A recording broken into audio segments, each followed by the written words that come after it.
This is First Encounter, a podcast exploring both the foundations and the future of historical romance.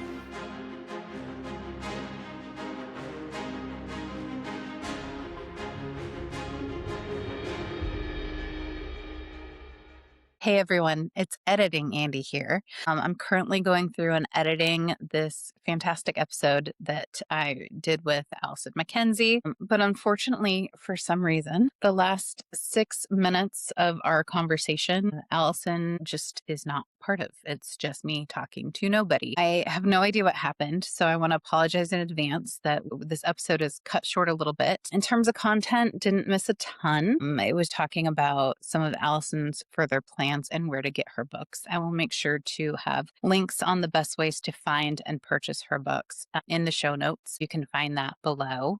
But anyways, it's still a fantastic conversation. Please listen. I just want you to know why it cuts off abruptly.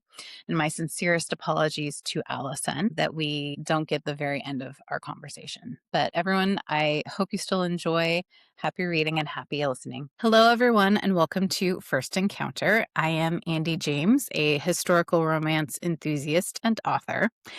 And it's the start of a new month. So that means we're doing an indie author interview, which I'm always very excited to do. And our guest this month is Alison McKenzie. So welcome, Alison. Very excited to have her. With a special love for all things revolutionary. She left undergrad with a minor in history and went on to library school so that she can indulge her other passion, which is connecting people with books. That is also an excellent passion I think many of us have.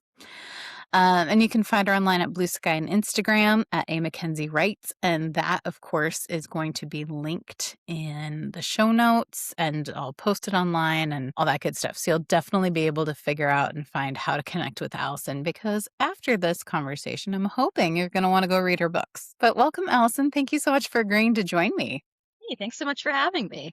Yes. Yeah. And I will note, I mean, maybe it's not a big deal, but I'm impressed. We're recording this on July 1st, which is Canada Day, and Alison is Canadian, and she's still joining me. So Honestly, it's fine.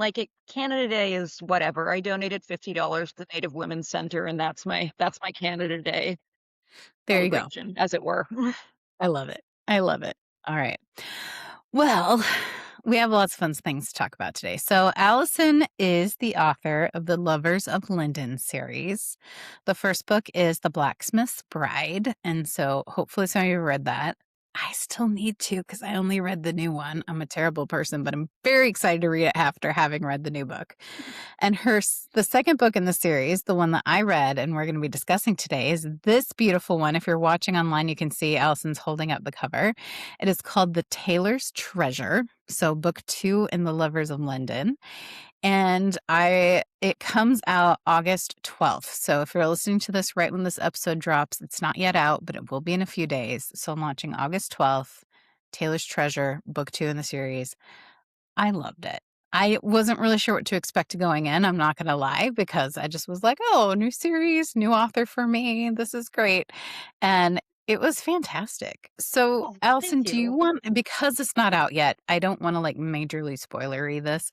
So do you want to kind of give us a little bit of a summation of what this book's about and the whole series and why you decided to write it? Sure, yeah. You So, have small questions. I'm going to start on the assumption that anyone listening hasn't read the first book and is coming into this completely fresh. So the books are set in Linden, which is a small town in England that I made up in the 1300s. I set it in that era specifically because in the aftermath of the Black Death epidemic of the 1350s, that was really sort of the breaking point where the feudal order started to break down and we started to move more into an agricultural era.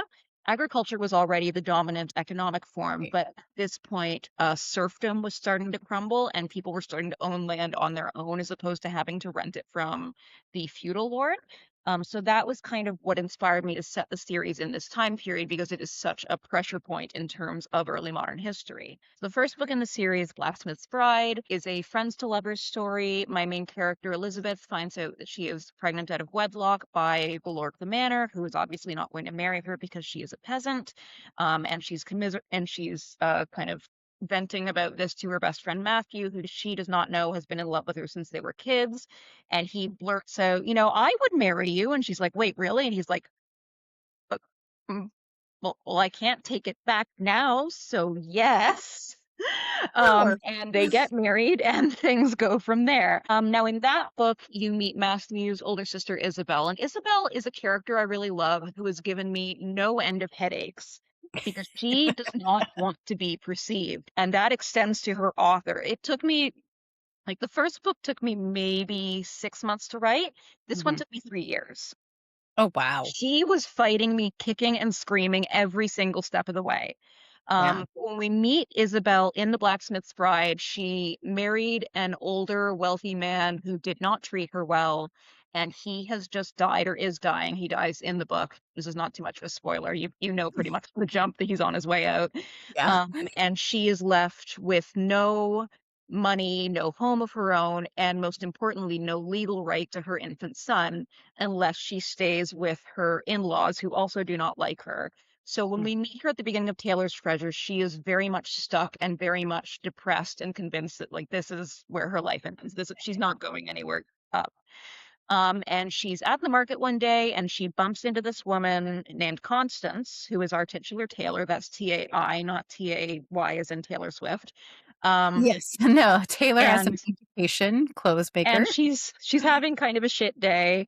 She's just gotten beer spilled over her by the local drunk. Her kid got lost in the market, and Constance like, "Hey, you seem to be going through it. Do you like want to go back to my place, get cleaned up, like have a meal, maybe?" Yeah. And from there, things sort of progress. Constance is also in a bit of an economically precarious situation. Her husband, who was the moneymaker, was disabled in an accident, and so they're running short on money. And it turns out Isabel is a really skilled embroiderer, so she's like, "Hey, do you want to work with me? Like, can we partner on this?" And Isabel agrees to this. And this is kind of a turning point in her life where she starts to both realize some certain things, or what certain things are awakened in her, let's say. Mhm. And also, she is starting to be pushed towards the idea that she can actually try and pursue happiness for herself, which is something that she's never really done. And Yeah. one thing that really kind of was the impetus for this book, I knew I wanted to write a book for Isabel like halfway through Blacksmith's Bride. I was like, She's the next main character." Um, and one of the things that interested me about that is that Blacksmith's Bride ends with Elizabeth's child being born. And for her, this is a happy ending. She wants a family. She's married to a man she loves. Like this, everything is settled. She's good. Mhm. And obviously, that's true for a lot of people. You get married, you have kids, this is the goal, this is what you're working towards. But I wanted to look at a character who has had that, who's gotten married and had a kid, and it hasn't actually been a good thing for her. And now she's at the point after that where she's like, well, what the hell do I do now? I've Right. actually got a blog post on my Substack about a trend that I call epilogue babies, which is Oh, like yes. when a story, not always a romance story, but often Mhm. Yeah. will just like smash cut forward. It's like a couple months, years later, and look, they've got a baby and everything's great. Don't even worry about all those problems we had in the story. We've gotten past it. Right. And it's always bugged me because it always kind of implies that a baby is an achievement in and of itself. It's not like this is a person who you then have to care for and worry about and raise and teach to be a human for the next 18 years. It's just kind of treated as a trophy. So I wanted to look at what happens in motherhood in a circumstance like this where she still has a lot of problems to overcome. And I Yeah. wanted to look at that in the context of like her deciding who she is as a person as opposed to defining herself by what she can do or needs to do for others, her child obviously, but also her family, her brother. So that was really kind of what inspired the premise for this.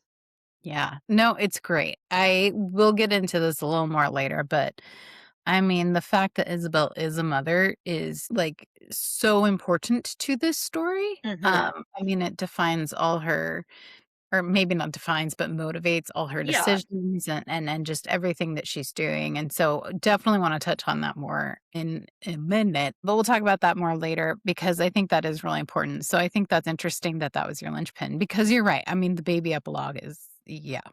Yes, very much. And I'm guilty of having written that in myself. Not so much the way that like the baby is the prize or the, Yeah, but whatever, it's like but it's a right, sign that everything's good now. right. You had a But it baby, and is, that these means that people there's a now better in the chance. future, yeah, Exactly. to have a child because it's Exactly. part of their And I'm whatever. also like I said, this is how the first book ended. I am Yeah, not guilty of this. right. But We I all wanted to kind of problematize that a bit mhm. and kind of look at what happens after. No, I think that's great because, I mean, there's nothing wrong, obviously, with ending your book with people having children because many, many, many people have children. Yeah. Um, I'm a I do children's not. librarian in my day job. I love kids. Yeah, there you go. I mean, I am actually a childless cat lady at 42, but but it's a natural thing for many, many people. So I don't think the fact that we're writing in people having children, like Elizabeth at the end of that book, people at the end of my books, I don't think that's an issue. I think it's the way in which that child is treated, like you said, right? Mhm. Like what does that symbolize and so what comes next? So I love that that was kind of your thoughts and your impetus here. But before we dive more into some of the detail of all of this, I want to take a step back and I want to learn a little bit more about your own journey with romance and historical romance. The bio you provided talked about how you are a history nerd, which we love, and you Mhm. always love books, obviously. So, how did you come to romance as maybe a reader, and then what's kind of your writing journey and what made you decide to write historical romance? So kind of three parts to this very big question I'm asking you. Yeah. So my first historical romance was I don't remember which of these came first. It was either Rose Lerner's In for a Penny or Courtney Okay. Milan's The Governess Affair. Like I Okay. remember reading The Governess Affair more clearly, but In for a Penny might have come first. I like I said, Mm. I'm not entirely clear. I could probably go check my Goodreads, but How whatever. many of us can But remember? so that was kind of what started me reading romance because I liked these books so much that I sought out the other books these authors had written. And then I was like, okay, what else can I find that kind of scratches this itch? And then I also got into other historical romances kind of a bit sideways because I read Melissa Scott and Amy Griswold's Lines and Matthews series, which if you're not familiar with it, is What? kind of a magic detective series set in Oh, alternate yes. Victorian London. Okay. And there's a gay couple at the center of it. And I read those and was like, I love these, but there's only two of them. They Okay. have been mentioning a third book for like 15 years now. I will be first in line if it ever comes out. But Please. please, please. Um, but so I've read those and was like, okay, what else can I find that kind of scratches this itch? And someone recommended KJ Charles's The Secret Casebook of Simon Fexenel. And then if you know KJ AJ Charles, Charles she's is got a always a good answer. huge backlist. So like after I read Simon Fexenel, I read the Magpie books, and then I read like Mhm. Think of England, which is still one of my favorite romance novels. And then like it just goes from there, Yeah. snowball rolling downhill. So that was how I got into reading romance. Writing romance is not something I considered for the longest time. I think like because when I started writing as like a grade schooler, I was Mhm. mostly writing fantasy because at that point in my life, that was what I was reading almost Yeah. exclusively. Like I was reading historical fiction, but Yeah. I hadn't like conceptualized that as something I could write as well. It was the Royal Diaries and the Dear Canada series. I was obsessed with them. I still have all of them. Um, but yeah, so I was mostly writing fantasy. And then the way Blacksmith's Bride actually came about was when I was in college, I was in like a role-playing group on LiveJournal with some friends. And we were doing a role-playing game based on the BBC TV show Robin Hood that ran in like the early Oh, yeah, yeah, yeah. 2010s. It's I know not a exactly good what you're show. talking about. It's It's not a not good great. show, I but watched we it had a anyway. great time with it. Yeah. And Elizabeth was my character, and she was like obviously an original character. And she was always kind of in the back of my mind after that, like for years after, to be like, I wonder what she's up to. And then when the pandemic hit, so I graduated from library school in August of 2020. And then I was kind of at loose ends because obviously the job market was not great at that point. Not so much, And no. so I signed up for a writing challenge called Get Your Words Out. That was like, okay, try writing 100,000 words in a year. And I was like, okay, what can I write for this? What like low pressure thing can I start putting pen to paper on? And I thought back to Elizabeth And I was like, okay, now I can go back and write her story with no expectation that anything would come of it. It was just supposed to be a fun, like, side project. I love And that. I finished it and I looked at it and went, I want to share this with people. So that was how I got started, and then once I'd done that, I was like, "Well, now I have to write Isabel's story because I left her in a bad place in the first book." And then once I did that, I was like, "Well, now I've got all these other characters I need to follow up on," and the rest is history. So that Right. was how I kind of got into writing romance, Mhm. was I started reading it fairly early. Like, I would say, again, about 15 years ago now when I was in Yeah. college, and then the writing of it came later as something that I kind of fell into almost by accident. Well, it's a happy accident. I'm glad it It happened. was, yeah, I'm very pleased with that.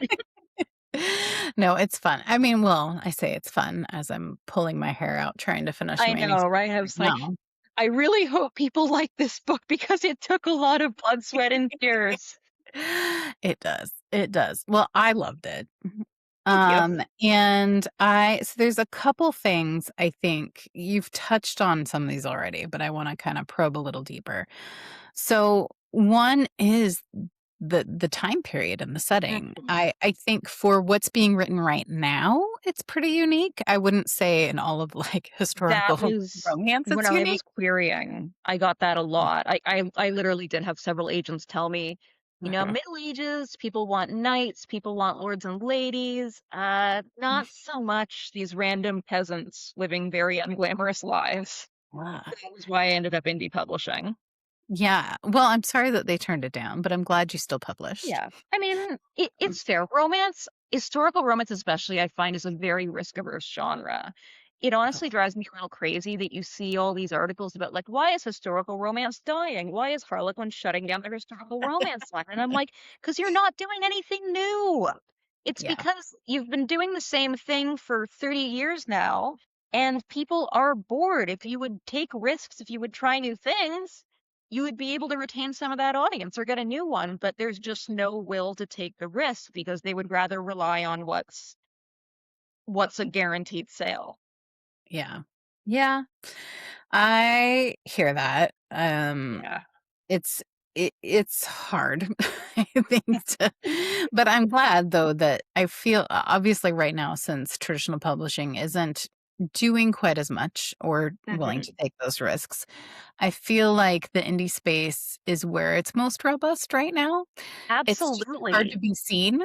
There's so much cool stuff happening in the indie space. Like, you and I Yeah. both know Catherine Mhm. Grant, you and I both Yeah. know Jane Hadley. Yeah. Like, Courtney Milan went, I think, fully indie a couple years ago. Just like there's so Mhm. much happening in this space that Mhm. would not be in the traditional publishing space.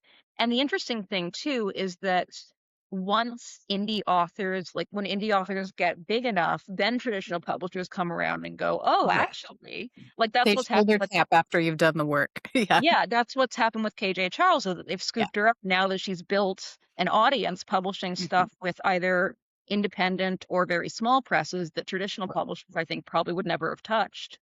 Yeah. Yeah. Ugh, I love Cage Charles so much. I know.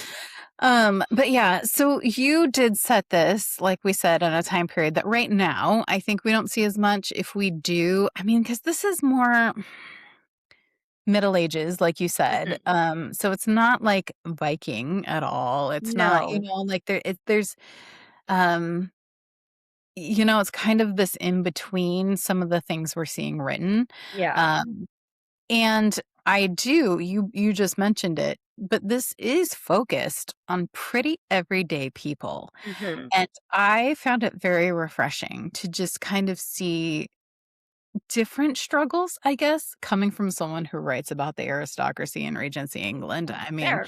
There's a lot um, going on there. there is a lot of us, yeah. But I think, it's just nice to see different challenges and how that shaped the story. Um, because these are people really struggling with economics. It's not a money issue, it's not a class issue because they're all just kind of peasants together, Yeah. right? Um, but it's really interesting. I mean, you mentioned Constance is the one now trying to figure out how to support the family. And she can do that as a woman. That's another thing, right? Yes. The women's roles, because her husband's been injured. Yes. But and then also, I mean, we can touch on this a little bit more when we go into the motherhood stuff in a bit, but there's Mhm. also the fact that, Isabel doesn't have rights as a mother to her child. No. That was really kind of like I said, I struggled to write this book for a long time.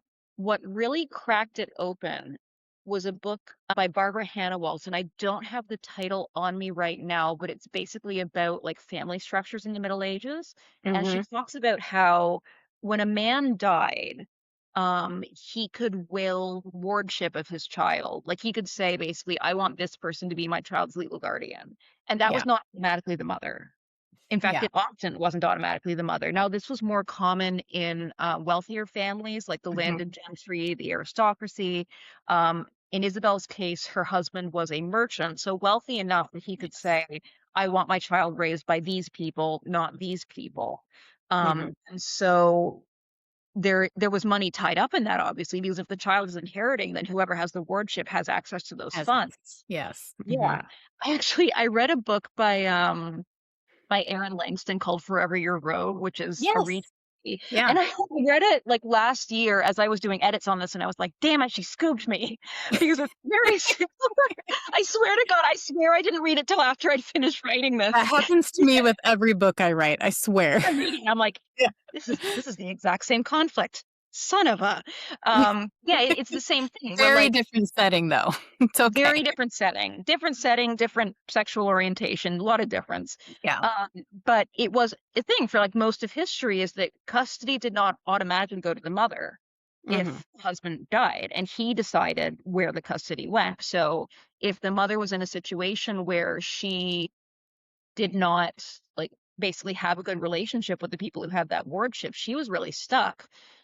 Margaret Beaufort, who was the mother of Henry VII of England, the man who founded the Tudor dynasty, Mhm. she was from a very wealthy family, and hers was a very difficult story. She was married off and gave birth at the age of 13, which was, I should say, very rare for this time period. The fact that her husband impregnated her at that age was like a matter of comment for people. He was not supposed to do that. But after she gave birth, she did not get to keep the baby. Like it was taken off to be like nursed out basically in another aristocratic household. She didn't see him for years. And this was fairly common. Mothers were not actually expected to raise their babies themselves. They were sent off to learn how to be whatever their class status was, how to be a merchant, how to be a knight, how to be a lord in a different family. Yeah. I can't even imagine. I don't I know. know But it's yeah. and yeah, it's interesting. There was an article, I think, in the Atlantic recently arguing that people in history did not experience emotions the same way we did. And it's very difficult to really parse that because obviously we don't have access to their emotional processes. We only have words. And often in a case like Isabel's, we wouldn't even have that because Yeah. she's probably not writing things down. But we do have letters from mothers like at the time who were like writing to their child's guardian, like, are they okay? Did you make sure to like feed them this? Did you make sure to teach them this? Make sure to tell them that I love them. They cared. They did care. They Oh, might not have had the same living setup that we would understand as a family, but they right. very much love their children. Oh, for sure. Yeah. No, I mean, it's just it's a different norm, and if you're in Mhm. that and that seems Yeah, regular to you, you might not love it, but you might not question it in the same way. yeah. And that's the norms is something else I wanna get into a bit later, not with the Oh, motherhood piece so much, but with the sexuality and how they right. define themselves and how they experience marriage Well, was another let's kind of why do don't I we get talk into it about now? that right now? Because we Let's get haven't into it really now. even, like, Yeah. touched on that, but obviously Constance and Isabel are 2 women who fall in love. Yes. So, how did you decide that you wanted to write a sapphic story? What was some of the things that you wanted to hopefully portray through that? I don't remember what moment it clicked for me that like, oh, Isabel's clearly a lesbian. I knew it like halfway through writing Blacksmith's Bride. And I Okay. think part of that was that obviously I wrote her into an unhappy marriage in the Yeah. first book. And sometimes marriages just suck, especially like marriages made for financial advantage. It is what it is. But I also kind of wanted to explore how a woman who is just like genuinely not attracted to men at all and does not necessarily have access to the idea that this is a possibility Mhm. would navigate that. Because, and I talk about this a bit in the book, there's a bit, I don't want to spoil too much, but where she's talking about how she struggled to conceive for a long time Yeah. and she thought that was her fault because she wasn't enjoying sex with her husband. And in the Middle Ages, it was believed that a woman had to orgasm in order to get pregnant. And so, in her mind, in the world as she is experiencing it, she is failing as a woman because she's not enjoying sex with her husband, because she's not conceiving a child. Like, this is her fault in the world as she understands it. Um, Constance is a bit harder to get into without too many spoilers in terms of her family structure. Right. Um, but suffice it to say that Constance is someone who is both raised, I think, with a much stronger sense of self than Isabel is, Yeah. who was raised in a much more stable family structure and therefore has more room to explore. And also who is, and again, I'm trying to kind of talk around spoilers, but who is exposed to the idea of queerness at a young enough age that she's like, Yeah. oh, this is just a thing. This is just how Mhm. people are sometimes. This is how I am.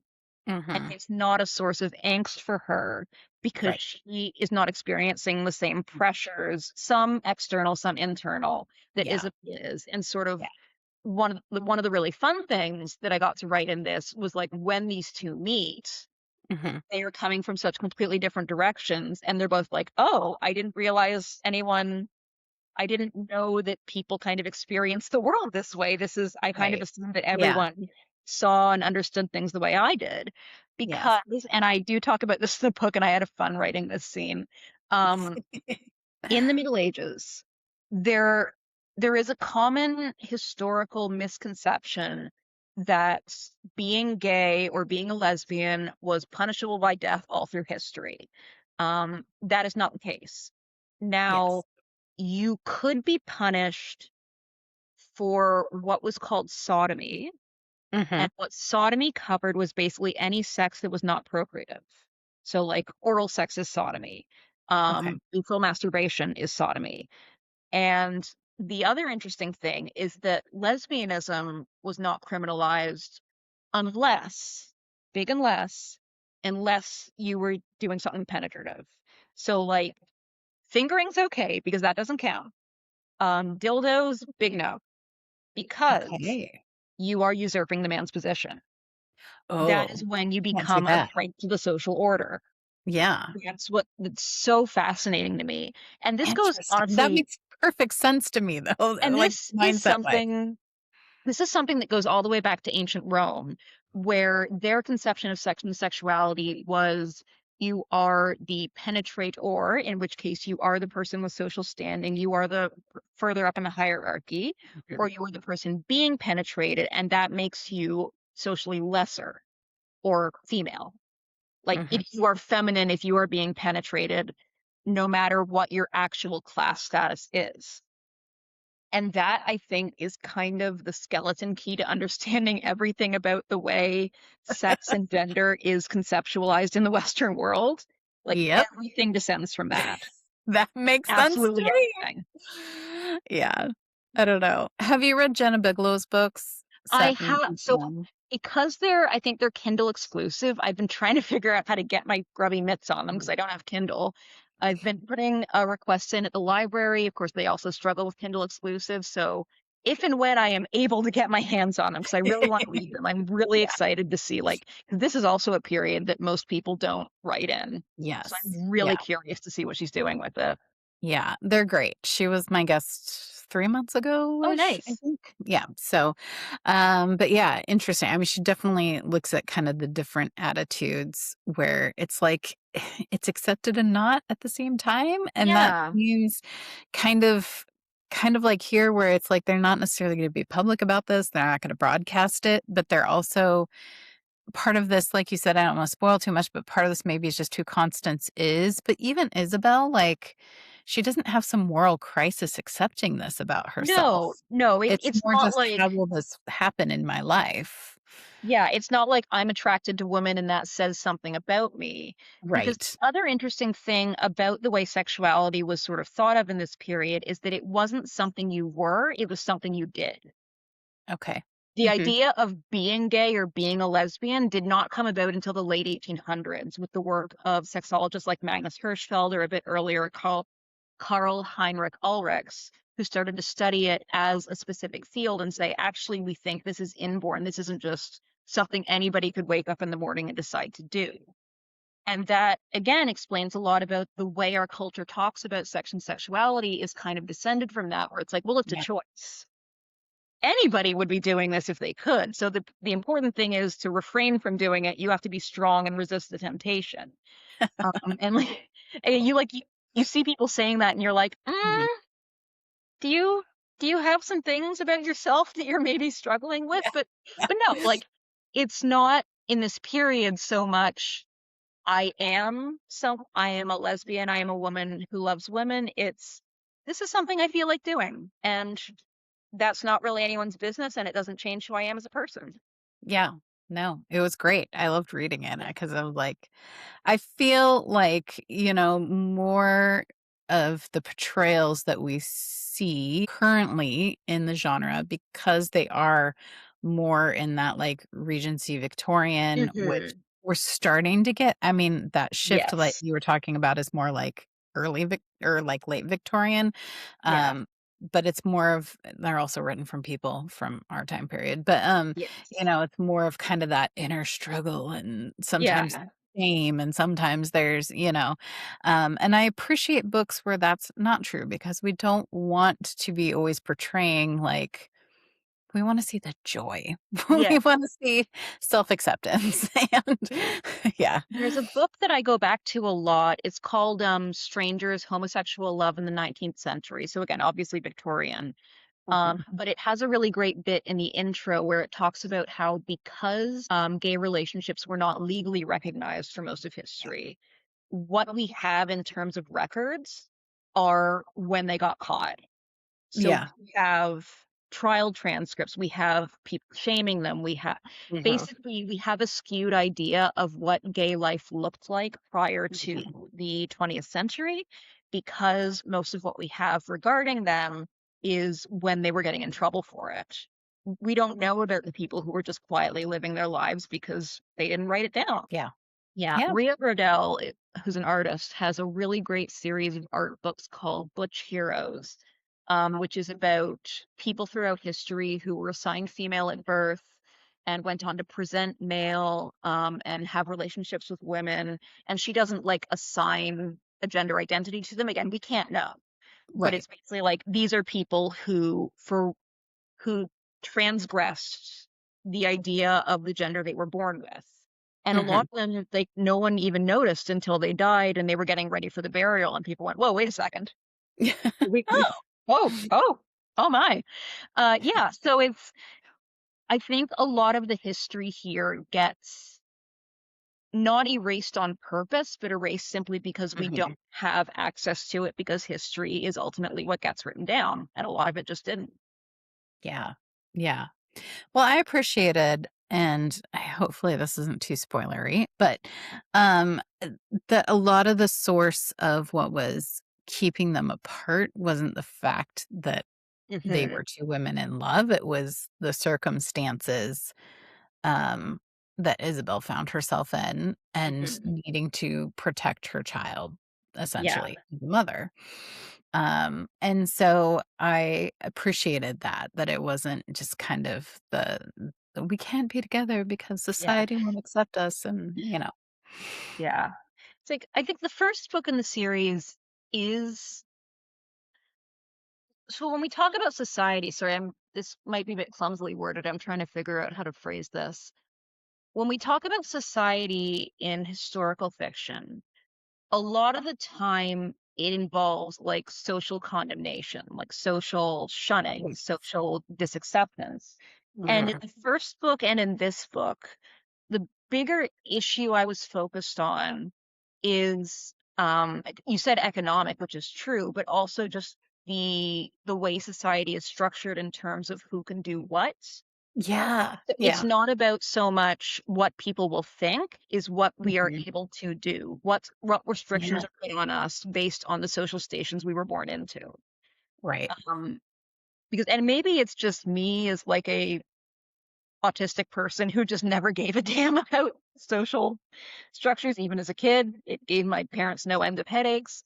But I just like it's not even like a conscious, oh, I don't write about people, write about society type thing. I just it's not something I can get my head around. And I'm more interested in the restrictions based on structures, on structural Yeah. oppression. And Mhm. saying that makes it sound really grim. It's not grim. They have a good time. They have fun. And it's a romance. I'm not spoiling too much. They're the happily ever after. But Of course. It's a I guess romance. yeah, I guess what I'm saying is I'm more interested in how people navigate the restrictions put on their lives. And Yeah. I think a lot of the time, the temptation, I'm also trying not to sound judgy. So I'm not like judging It's the way okay. anyone else writes their books, but I think a lot of No. the time, the temptation when we deal with this is in fiction is to be like, and then they overthrew the feudal system or the heteropatriarchy and everything changed and everything was good. And like obviously it feels great to read that. I would love it if Mhm. that happens. Oh, But I if think only. there is also like something interesting and valuable in they didn't change the world. They didn't like Mhm. overthrow anything. They didn't start a revolution, but they were able to find a way to make it work for them, which is, Yeah. I think, how it happened most often throughout history. And kind of Of course. the way I want to write it is not they changed the world, but they made a world for themselves. I Yeah. dedicated the book to like to the I think the way I phrased it was to those left out of the history books, which sounds so corny, but No, it's true. it's um it's that quote by Laurel Thatcher Ulrich, well-behaved women seldom make history, that Right. often gets kind of misinterpreted as so be a badly behaved women. What Right. she actually meant by it in context was women who are quote unquote well behaved, who don't rock the boat, who do what is expected of them, who do like the quiet work of keeping things running, are often left out of history books Right. because they're not doing anything extraordinary. They're just doing the There's no quiet reason work to behind the scenes. note. Yeah. Yeah, Yeah. there's nothing especially notable about it. They're doing what every other woman was doing, Yeah. but in that work, they are keeping the world turning. Yeah. Oh, amen. For sure. I think it's also interesting. You mentioned that in the first book, we meet Isabel's husband. And you also mentioned, that she feels a lot of, Shame. yeah, I was going to say shame. I don't know if that's the right word, but I think that is the right word about, It's one of how them, yeah. for a long time she couldn't get pregnant. She couldn't whatever. But I think she judges herself harshly for some of the Oh, yeah. choices she has had to make in her life. And, you talk about how it was really this marriage for economic benefit with her husband. And she really, like, she chose that because she had to take care of her brother, Mhm. protagonist of the first book. Um, and she really judges herself pretty harshly for some of those choices. And it's like, no, you're again, some of those restrictions that you're talking about, like Yeah. you could only make so many decisions. And so her learning to come to peace with some of that, I think is a really interesting arc kind of in this book. Yeah. Yeah, Isabel is really hard on herself, and she can also be really hard on other people. And I Yes. think she is someone who has like very firm ideas about what should be. And Hmm. she's like, well, I have to make that happen. And if I don't make that happen, it's because I did something wrong. Yeah. And something that I kind of found as I was writing is that when you compare Isabel's relationship with Matthew to Constance's relationship with her brother Jack, Constance and Jack just like actually talk about stuff. Like it's not always easy. They still have conflict, they still butt Yeah. heads, but they are able to be open with each other in a way that Isabel and Matthew have not been able to manage for most of their lives. And part of that Mhm. is the age gap between them. Like Isabel's almost, I think, is it how much older is she? She was 15 when she got married and he was 9. So she's 6 years older. Mhm. Um, but also that she was thrust into a caregiving role at an early age when their parents died, and so she did not have the luxury of time to just be his sister. She had to be his sister and his mother and his guardian. Yeah. And so and she was like, "Well, I am the one who has to hold all of this together or it's all gonna go to shit." Uh-huh. And so she's just someone who is constantly like, "I am the one holding the line, and if I let go, everything falls apart." Yeah. Yeah. Yeah. Maybe she Well, might also have a touch of autism. Like, I'm not gonna be like, "Read this book for neurodivergent rep," but I think that might be part of, like, the way her brain works. it's interesting. I didn't necessarily think of that as I was reading it, but saying that, like, I It can. it was something that I didn't think of until I was editing it, and I was like, Mhm. "Wait a second." But that's also Yeah. just you always put some of yourself into your Oh, characters, and I was just like, a little bit. "Oh, oh, that's where that came from when I gave her those traits." No. Well, I am truly very excited to go back and read the first book and kind of Thank you. see how, she's portrayed in that book and how she became formed in your brain to become who she is in this. Yeah.